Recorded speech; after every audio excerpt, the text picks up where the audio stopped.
Bismillahirrahmanirrahim. Saya Masita binti Abdul Jalal sesungguhnya membuat peristiharaan ini dengan suci hati, penuh keinsafan dan keikhlasan. Sesungguhnya tiada sebarang paksaan dari mana-mana individu atau mana-mana pihak, melainkan dengan kesedaran diri sendiri bahawa saya sebelum ini telah mengeluarkan suatu pernyataan yang bertentangan dengan hukum syarak, dan ianya juga suatu yang terkeluar dari pemahaman manusia pada lazimnya tentang mimpi saya, bahawa antaranya dengan mimpi saya telah menyatakan kepada umum bahawa di dalam dan berdasarkan mimpi saya telah diberitahu oleh Allah Subhanahu Wa Taala bahawa saya adalah orang yang mengetahui tentang sesuatu peristiwa yang bakal berlaku. Saya telah menyatakan kepada umum bahawa di dalam dan berdasarkan mimpi saya telah diberitahu secara kematian saya, abang kandung saya dan anak saya. Saya telah menyatakan kepada umum bahawa di dalam dan berdasarkan mimpi saya adalah seorang yang akan menyelamatkan mereka yang melakukan perbuatan ahli neraka atau ahli maksiat dari dimasukkan ke neraka di hari pembalasan nanti. Saya telah menyatakan kepada umum bahawa di dalam dan berdasarkan mimpi saya telah berinteraksi dan berkomunikasi dengan malaikat dan Rasulullah SAW dan dengan zat Allah Subhanahu Wa Taala, sehingga akhirnya saya diberi amanah oleh zat Allah Subhanahu Wa Taala untuk menyelamatkan dan mengeluarkan seseorang dari siksaan api neraka.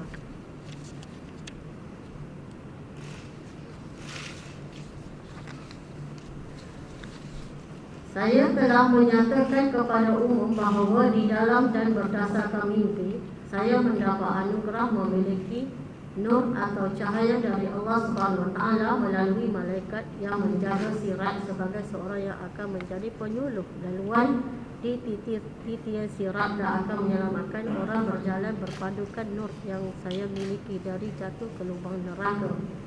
Dan saya telah menyatakan kepada umum bahawa di dalam dan berdasarkan mimpi saya bertemu dengan Imam Mahdi di atas arsy dan semua mesti mencari Imam Mahdi sebagai penyelamat dari huru-hara yang akan berlaku di dunia ini.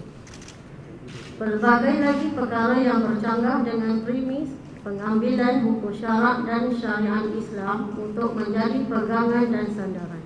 Penyataan saya juga boleh atau telah menyebabkan lahirnya suatu bentuk keyakinan serta persepsi baru mengenai prinsip mutlak dan relatif di dalam agama Islam.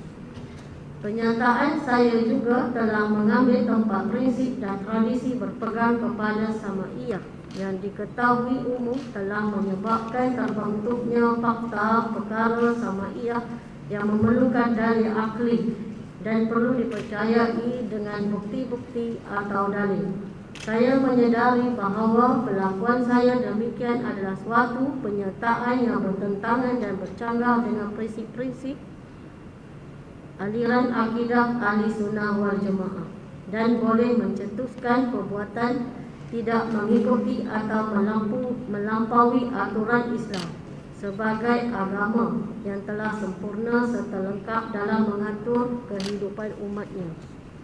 Saya juga menyedari bahawa pernyataan saya tentang mimpi dan berdasarkan mimpi saya telah menyebabkan kegusaran awam, kekeliruan, kecemasan dan boleh menyebabkan kecenderungan kepada ganggu gugat keamanan serta ketenteraman awam.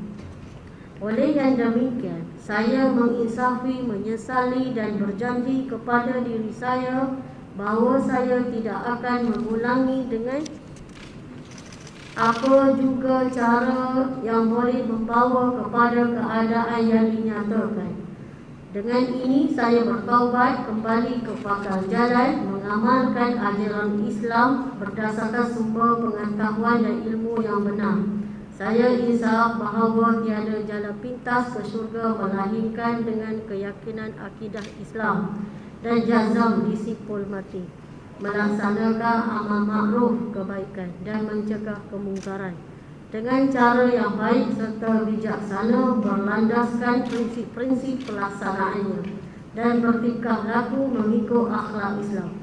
Justru saya meminta dan menyeru kepada semua pihak atau mana-mana individu yang mendengar, mengikuti, mempercayai pernyataan tentang mimpi saya dan berdasarkan mimpi saya agar segera menghentikan apa-apa bentuk kepercayaan atau keyakinan yang terbina berdasarkan pernyataan saya itu dan kembali kepada Islam yang sebenar.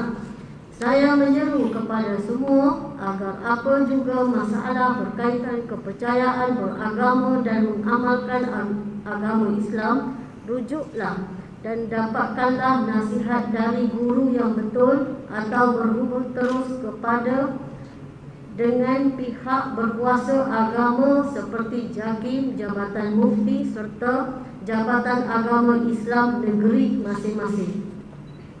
Akhirnya, sekali lagi saya menyatakan bahawa tanpa paksaan mana-mana pihak dengan lafaz asyhadu an la ilaha illallah wa asyhadu anna Muhammadar Rasulullah, saya bertaubat kepada Allah Subhanahu wa taala dengan sebenar-benar taubat, akan berusaha memperbaiki diri, menimba ilmu dan mengamalkan perintah agama untuk saya menjadi umat Nabi Muhammad SAW yang baik serta sentiasa menjaga maruah saya, maruah umat Islam dan maruah agama Islam sebagai satu-satunya jalan atau cara hidup yang betul. Wassalamualaikum warahmatullahi wabarakatuh. Sekian.